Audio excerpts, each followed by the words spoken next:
2012, but I was a teaching all-learner student myself. I got my master's at Austin Peay in administration, and now I'm working on my doctorate here at University of Memphis in literacy. I do tons of things when it comes to literacy. I work for a curriculum company during the summer, lots of dollar bills in that if you ever go that route. And with that, I have helped develop curriculum. I travel the United States and I present different pieces of their curriculum. I really specialize in foundational literacy, and I've done a lot of coaching, literacy coaching around that. I've done, I think, the last 8 years with that.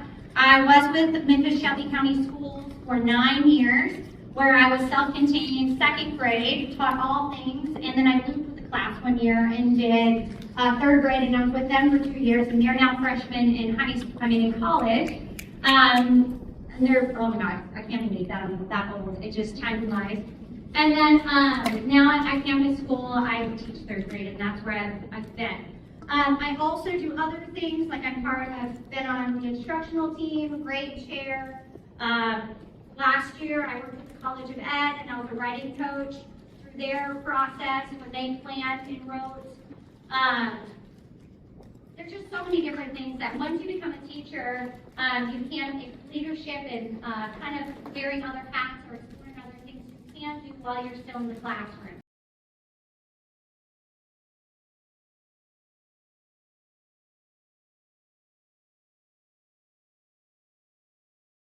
And it wasn't addressed and then taught within the lessons. So my first thing that I want to start with you is start with the end in mind.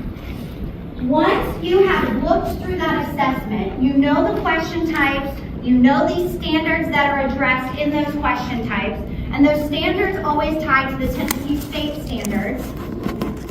Then I want you to go through and think about what are things that students might not understand, what are misconceptions, depending on the school that you're in, what is the content knowledge that they might bring to the table versus the things that they don't know. So any of those vocabulary misconceptions or content misconceptions.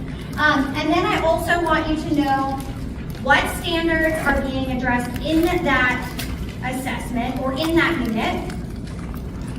Because then when you get into planning your lessons, you can be really intentional as the teacher and think about how you want to present that material to students so it's digestible and that they can understand it. But then also, you as their leader, you are really making sure that you have all the pieces that they need to the puzzle so that they can be successful by the time they get to the assessment at the end. When I'm talking about assessment, I'm talking about whatever the project is, or if it is an assessment like an actual test. There are different forms of assessment. But whatever it is that you are doing to assess the learning unit or the lesson, you need to know what is in that so that you can start planning. Once you have that all, you know the standards, you know what's being asked, you know those misconceptions, then you can jump into the planning. And this is what I do every single time. When I sit down with my student teacher or my mentee, the first thing I'll do is I'll say, let's open up the text and let's look at what's being addressed here. Okay, now pull out the standards. What do you think students are going to struggle with? Then I have you go in and you can start the planning. So you can start breaking this into chunks of how are you going to get to the end. We don't expect people to be able to master it all in one piece, or get, you can't just give them the exit ticket or the test and think that they're going to score a 100. Now you can break it down into those bite-sized chunks. So then I'm going to start thinking about what standards are being addressed, and then I'm going to start thinking about the skill and activity I want to align with them, and I am writing standards from the objective, not from the content or the skill. And I'll hit on that a little bit more in just a moment.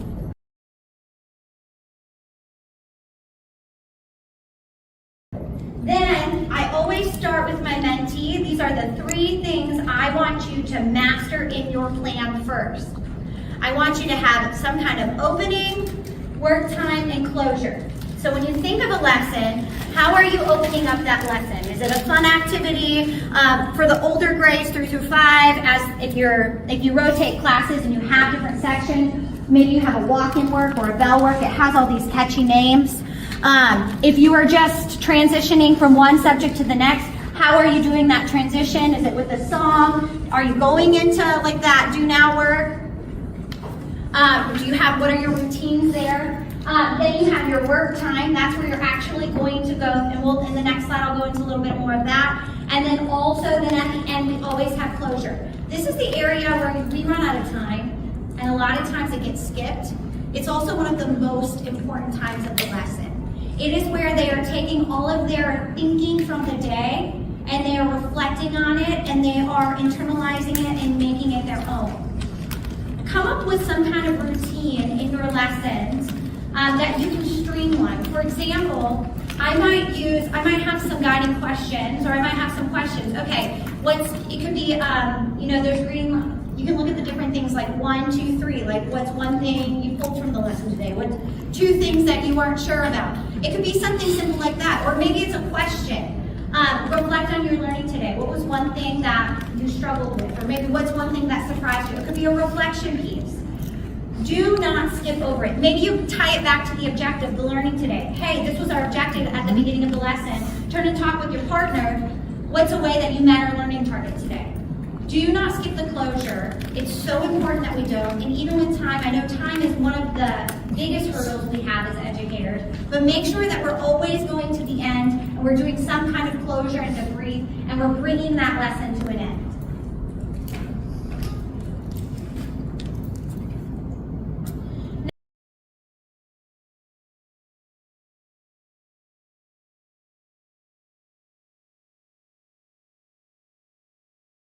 Next is the presentation of the instructional material. So this is like the meat of your lesson, and this is like that work time.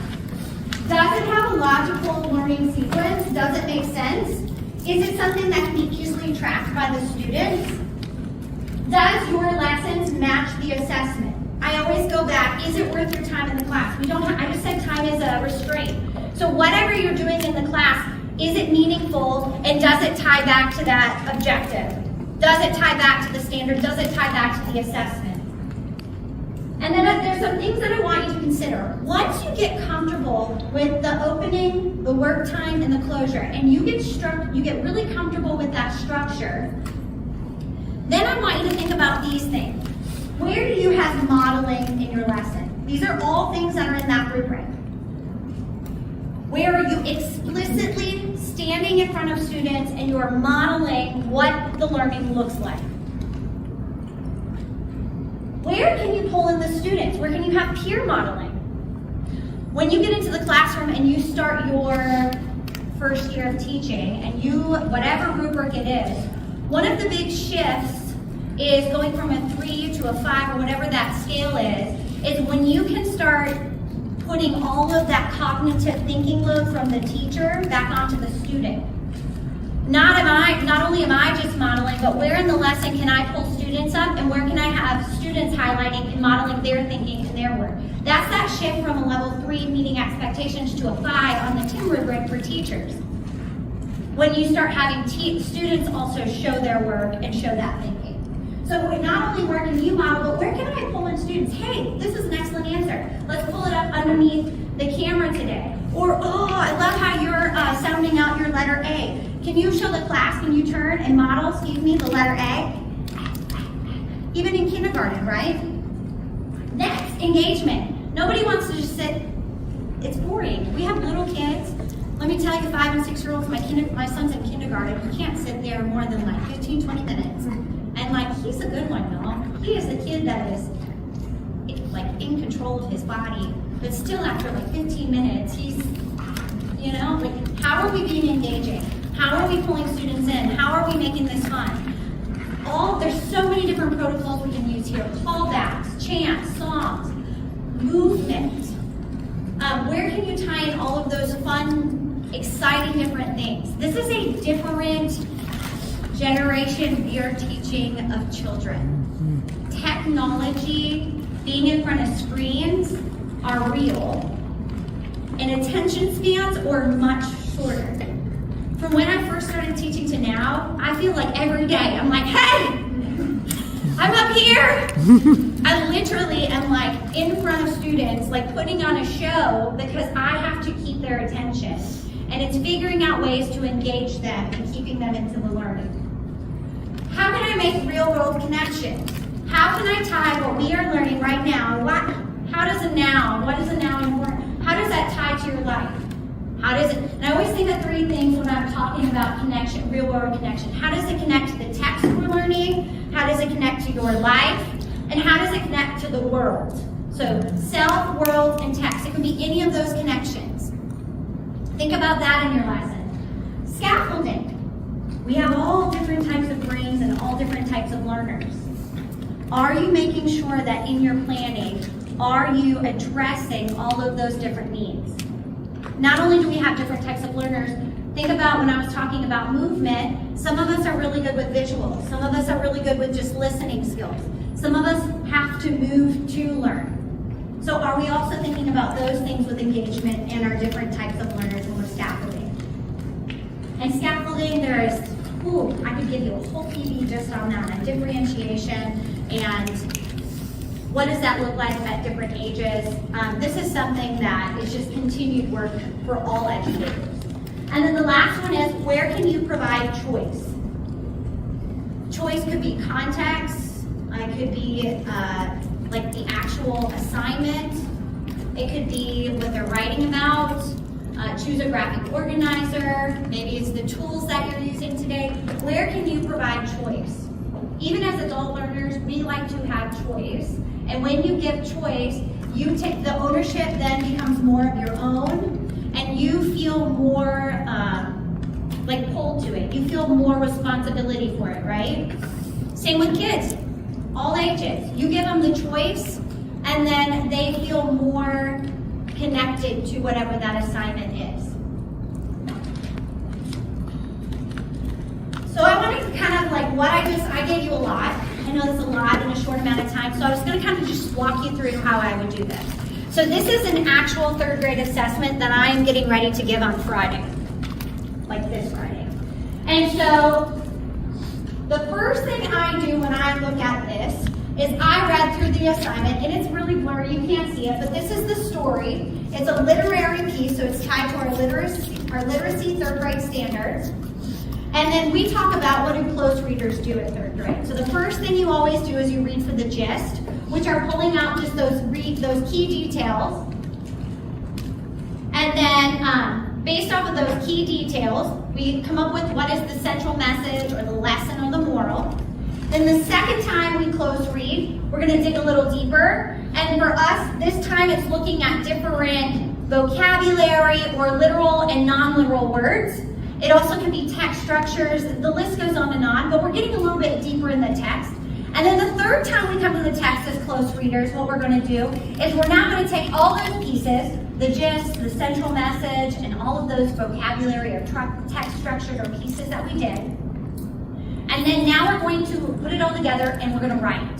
There is some kind of prompt that is going to be asked of us, and then we are going to have to respond to it. Each piece I now know, and I know which standards are tied to these different pieces. And so now I have to think about, how do I plan this in a logical way, going back to that question, how can I break this down in bite-sized chunks that can be easily digested by 8 and 9-year-olds? And how can I make it to where they are successful in their learning? So then I go into, now I can lesson plan, and I can really go into each day. So this is a lesson. Now I just pulled this straight from my curriculum. And there's a few things I do want to talk about with this curriculum. But I want you to notice some of those pieces that I told you about. Notice that this is just like an overview. They have that opening, work time, and closure. Then over here they have learning targets for you. And then this is just, most curriculums have these pieces for you. And then they tell you maybe like an exit ticket, or they give you some suggestions on what you need for that formative assessment. Every day you teach a lesson, no matter the age, you need to have a formative assessment. Formative could be observation, It could be an exit ticket. There are so many different ways, a long list of those formative ongoing assessments. And that's just giving you that quick snapshot. Is the kid mastering the day's work, the objective for the day, and are they on track to do well on that assessment? I also want to point out that oftentimes curriculum, the objectives, please don't just copy and paste them, and here's why. A lot of times they are tied to content and they're not based off of performance. So what I mean by that is if you look at this one, it says I determine the gist. Where in the Tennessee State Standards does it talk about the gist? Nowhere is the answer. This is a specific term used by this curriculum company, and it is something that they will be doing within this lesson, but it is not tied to my standards. So notice how I changed it. Well, it's at the bottom, but I changed it to now tie with the standards, and what it says is I can recount key details in order to determine the central message of the story. I know these by heart because my learning targets are the same every year. They're tied to the Tennessee State Standards, and I'm literally taking the verbs and the verbiage from the Tennessee State Standards, and I have rewritten them to where they make sense for children. I can also take this learning target, and now it can go multiple times throughout the school year. Every time we're working on central message or I'm working on recounting details, I'm using the same learning target. I'm not recreating it. So that's why I say that they need to be based, I said don't do them based off of content or whatever the activity is. Like, we're gonna do a turn-in talk. I can do a turn-in talk. That again is based off of an activity you're doing, a participation engagement strategy. That's not based off of the standards. So make sure that when you're pulling and writing your objectives, they are from the Tennessee State Standards, and then they align with what you're doing in class. I just wanted to show you, this is one lesson. So when you think about that test, the first piece I told you was they are going to pull the gist. So I break it down really easy with kids. I say, all right, so key details, that's really hard for kids. I'm like, hey, recount the story. We break it down. Read. It's a prefix. It means to do again, count, put in order. So literally the word means we're going to put these key details, these important things, and we're going to put them back in order. When you tell a kid to do that, what happens? They rewrite the entire story. That is not what I want. I just want to pull up key details. Well, I don't know what's the key details, what's important. So we use something called the gist, which is somebody in wanted but so. This starts as a graphic organizer, and that was that first page on that test, if I go back. But it really breaks it down for them, for kids, makes it digestible. This is eventually going to turn into a mental strategy.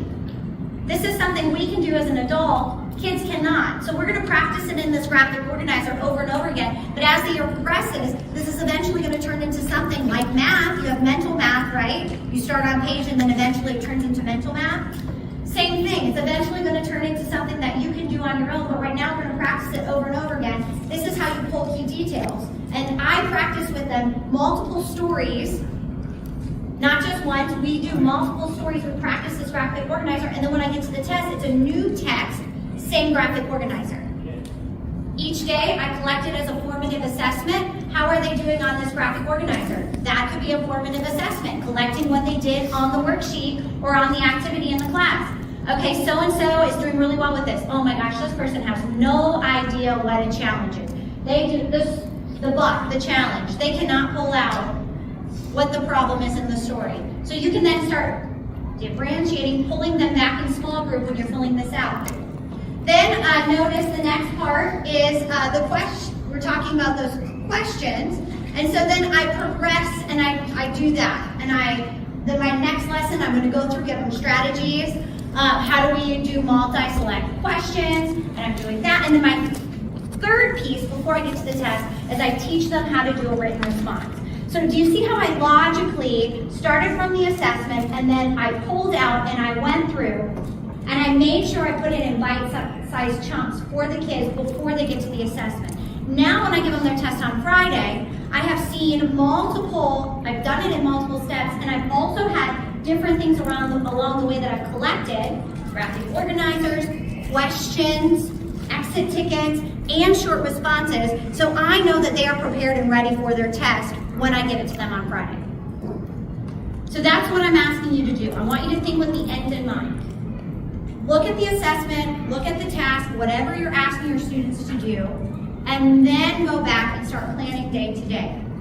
Last, I want you to make sure, once you get comfortable with really doing that, then there's a long list of things that you can do. These are just kind of like things that you start adding in as you're going, and you'll get better at each of these things as you go. But again, modeling.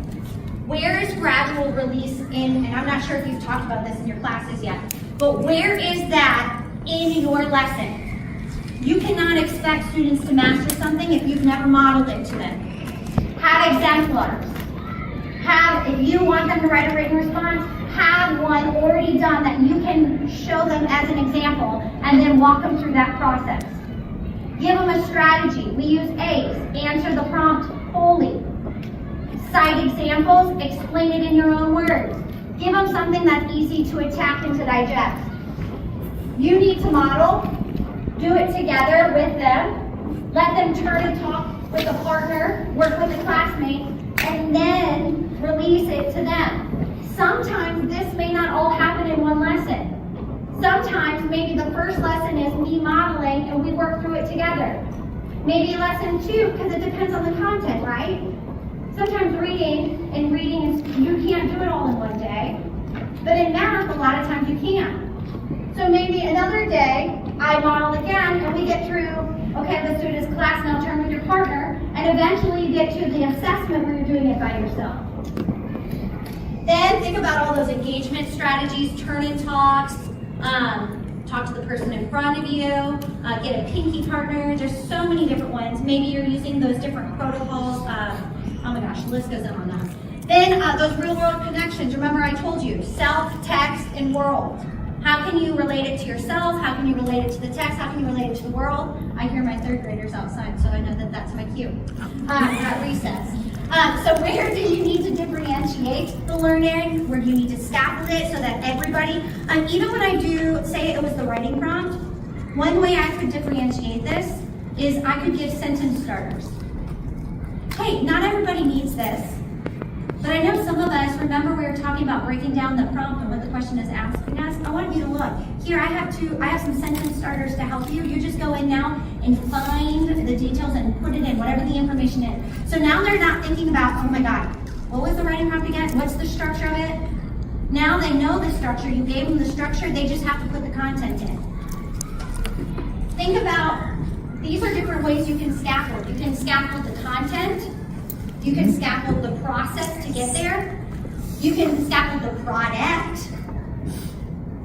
And that's where a lot of times where you'll see like different reading passages, like based on their reading levels, things like that. Or you can even scaffold the learning environment itself, like the physical environment, pulling people back to the small group, or maybe it's your partnering. You can do homogeneous partnering, or you can do hetero, where maybe you have like a stronger learner paired with a student that needs a little extra help. And then the last one, and I can't stress it enough, figure out where in your lessons can you give student choice. All right. I went over, forgive me. Lots of information. Can I take questions, or do you want?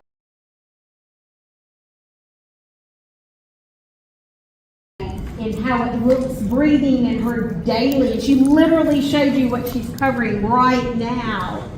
But all of it is aligned to both the ATR and our lesson plan template. So she was able to give you advice. That second square, which is second rectangle, which is on measurement, she gave you such great advice of how to be a critical consumer of the curriculum, right? Because that's what we're doing. That's what we're doing in our work. Questions for Ms. Moorhead. We're going to recap Ms. Moorhead by, I think some folks were using this and then some were just wanted to take a bunch of just notes, which I respect both, whatever you decided to do. So we're going to recap this, but does anyone have, what do you have for your lunch this morning? No worries, I have some more. So in lots covered. She was very concise, but she took her knowledge and her expertise from curriculum planning, but wanted you to know what it looked like through her lens on a daily basis. Great job. It's wonderful. Do you have any recommendations for like scaffolding to like learn more about how we can do that? Because like I'm in intervention, so I'm in SPED. I feel like I need more help in it. So do you have any recommendations like literature I could look at or like?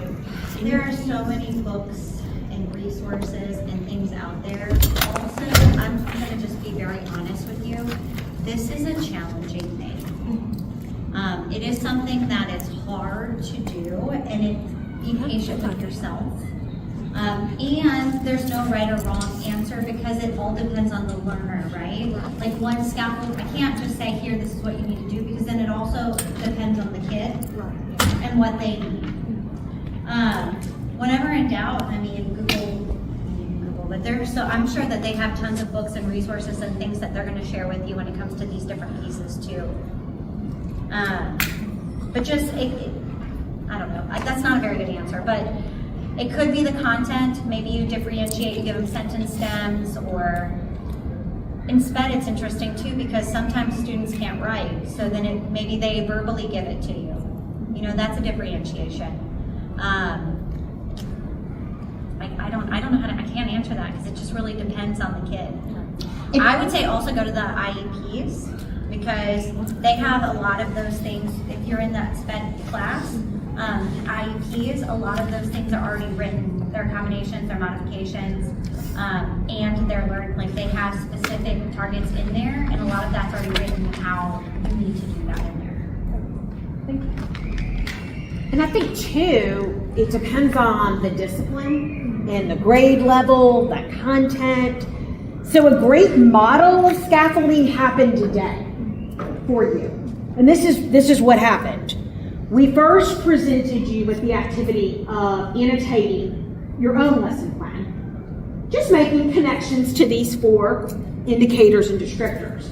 Then the next expectation and activity that we did was we said, here's a common lesson plan. Use that. Pull out the evidence of where you see it connects.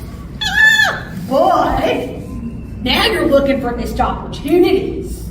So see how that scaffolding there, you did one step and then we went a step further, right? And it was different and there was differentiation packed in there. By design, don't think we were intentional.